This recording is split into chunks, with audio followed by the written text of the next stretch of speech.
Para pasis, hari ini kita akan membahas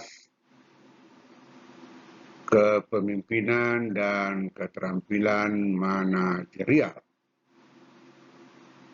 Pertemuan ke-9, topiknya adalah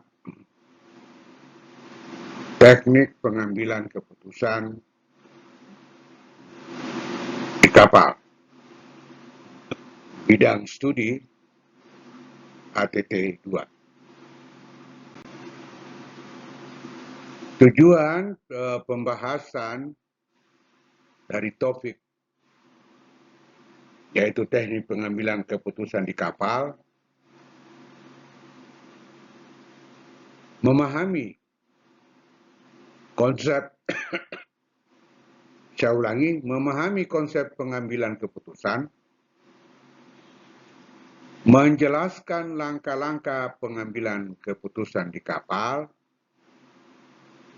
mengetahui faktor yang mempengaruhi kualitas keputusan. Pengertian pengambilan keputusan. Proses memilih alternatif terbaik untuk mencapai tujuan tertentu di kapal. Di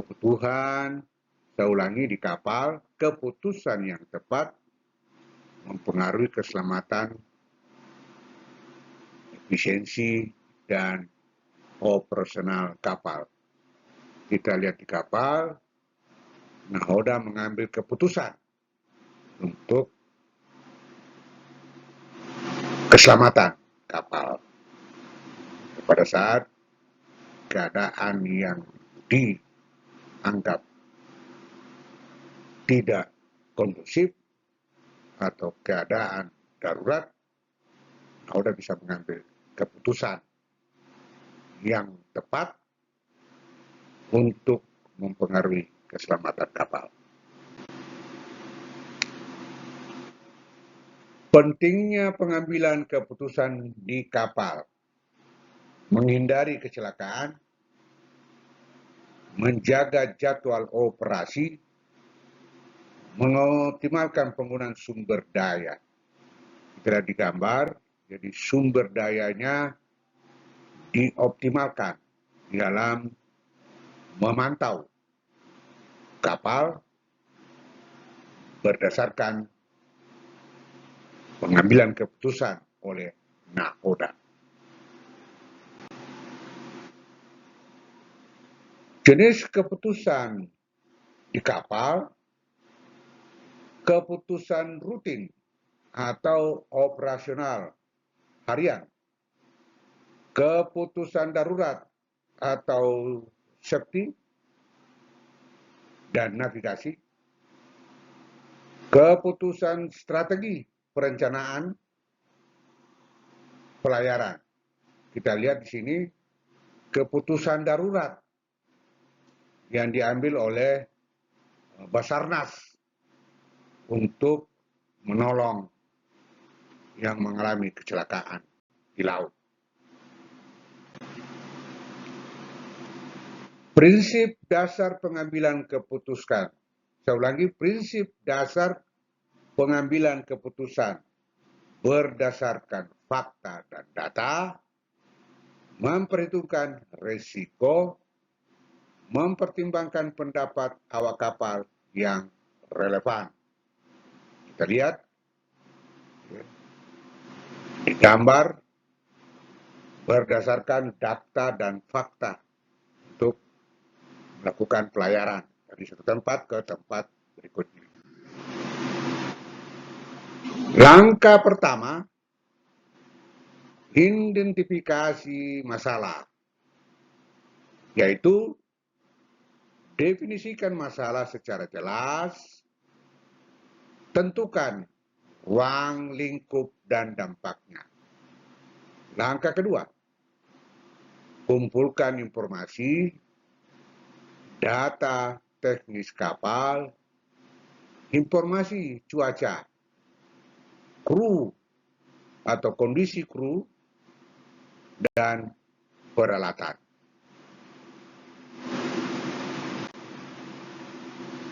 Langkah ketiga, analisa alternatif. Bandingkan dengan beberapa pilihan solusi. Gunakan pendekatan cost benefit. Analisis jika memungkinkan. Langkah keempat, pilih alternatif terbaik. Pertimbangkan keamanan sebagai prioritas utama. Ambil opsi yang paling realistis dan dapat dilaksanakan. Langkah kelima, laksanakan keputusan, yaitu koordinasi dengan tim, instruksi jelas dan singkat. Langkah keenam, evaluasi keputusan. Tinjau hasilnya, catat dan pelajari untuk perbaikan di masa depan. Teknik pendukung keputusan, brainstorming antar kru, decision tree atau pohon keputusan, SWOT analysis, strength, weakness, opportunity, threat. Saya ulangi, strength, weakness, opportunity, dan threat. Faktor yang mempengaruhi keputusan, kondisi cuaca, ketersediaan peralatan, pengalaman kapten dan kru, waktu yang tersedia. Peran kepemimpinan, kapten sebagai pengambil keputusan akhir, mendorong partisipasi kru untuk masukan teknis,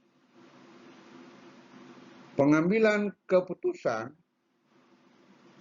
situasi darurat, yaitu harus cepat, tepat, dan berdasarkan prosedur keselamatan, yaitu Eisenkot dan SOLAS.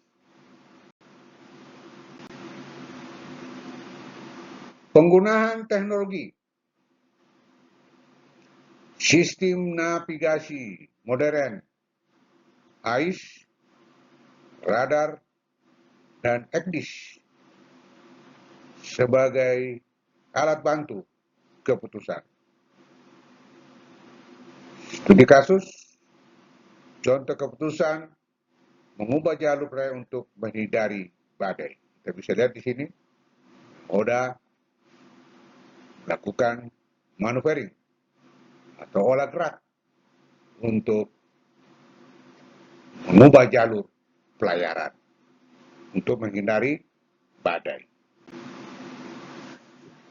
Kesalahan umum dalam pengambilan keputusan, terburu-buru tanpa data, mengabaikan pendapat ahli, tidak mengambil, saya ulangi, tidak mempertimbangkan konsekuensi jangka panjang. Kesimpulan, keputusan di kapal memerlukan keseimbangan antara kecepatan, ketepatan, dan keamanan. Menggunakan teknik dan sistematis dapat mengurangi risiko kesalahan. Demikianlah yang dapat saya paparkan, di mana topik kita yaitu teknik pengambilan keputusan. Semoga dapat memahami dan mengerti bahwa salah satu sangat penting di dalam tugas kapal adalah pengambilan keputusan yang tepat di dalam melaksanakan tugas pekerjaan yang pasti dilakukan.